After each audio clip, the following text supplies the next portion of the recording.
આપણી ઇન્સ્ટન્ટ ખારી સિંગ બની અને તૈયાર છે। જો આ રીતની ખારી સિંગ તમે બનાવશો તો બજારમાંથી ક્યારેય પણ તમે નહીં લ્યો, તો છે ને એકદમ સરસ। ફ્રેન્ડ, તો તમારું સ્વાગત છે મારા રસોડામાં। તો અવનવી વાનગી જોવા માટે ચેનલને સબસ્ક્રાઈબ કરો। જો મારો વિડીયો ગમે તો વિડીયોને લાઈક કરો, શેર કરો, કમેન્ટ કરો। બાજુમાં રહેલ બેલ આઇકનને દબાવો, તેથી નોટિફિકેશન તમને રોજ મળતું રહે। આજે હું તમારી સાથે શેર કરીશ ખારી સિંગની રેસીપી। તો ચાલો શરૂ કરીએ રેસીપી। ખારી સિંગ બનાવવા માટે મેં 2 કપ સિંગના દાણા લીધેલા છે। તો સિંગના દાણા મેં આ રીતે મોટા લીધેલા છે। આ રીતે મોટા દાણાની પસંદગી કરવાની। જો આ રીતના મોટા દાણા હશે તો સિંગ એકદમ સારી એવી બનશે। સિંગ શેકવા માટે મેં ઝીણું મીઠું લીધેલું છે। તો સિંગ આપણે મીઠામાં શેકશું।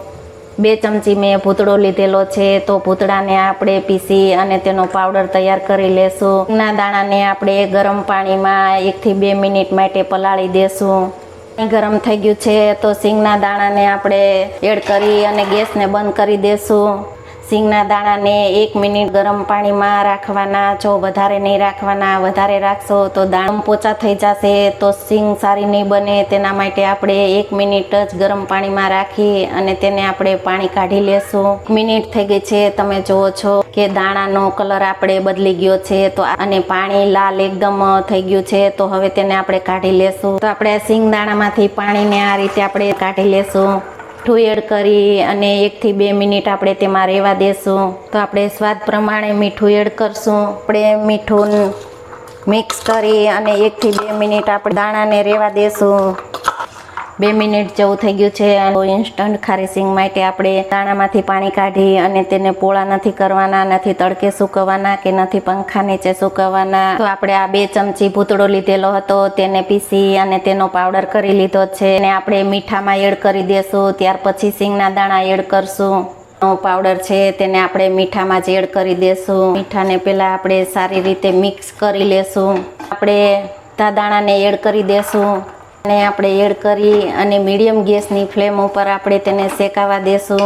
તમે જુઓ છો કે આપણે આ ભૂતળાનો પાવડર શેકવામાં ઉપયોગ કરેલો છે તો આપણી ખારી સિંગમાં મળતી હોય તેવી જ એકદમ સરસ ખારી સિંગ આપણી બનશે। તો તમે જુઓ છો કે સિંગ આપણી એકદમ સારી એવી શેકાઈ ગઈ છે।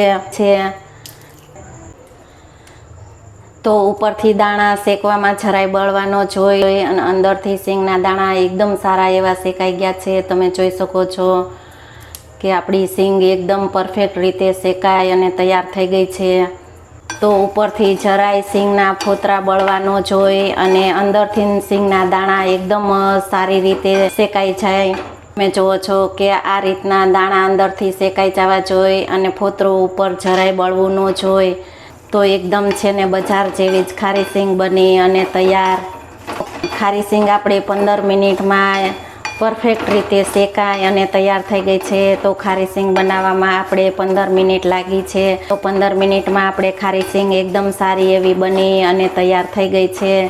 તમે જોઈ શકો છો કે છે ને એકદમ સરસ બજારમાં મળે તેવી જ ખારી સિંગને આપણે આ રીતે મીઠામાંથી આ રીતે આપણે સિંગને કાઢી લેશું। તો તમે જુઓ છો કે છે ને એકદમ સરસ એવી જ તમને ખાવાનું મન થઈ જાય તેવી અને બજારમાં મળે તેવી ખારી સિંગ બની અને તૈયાર છે।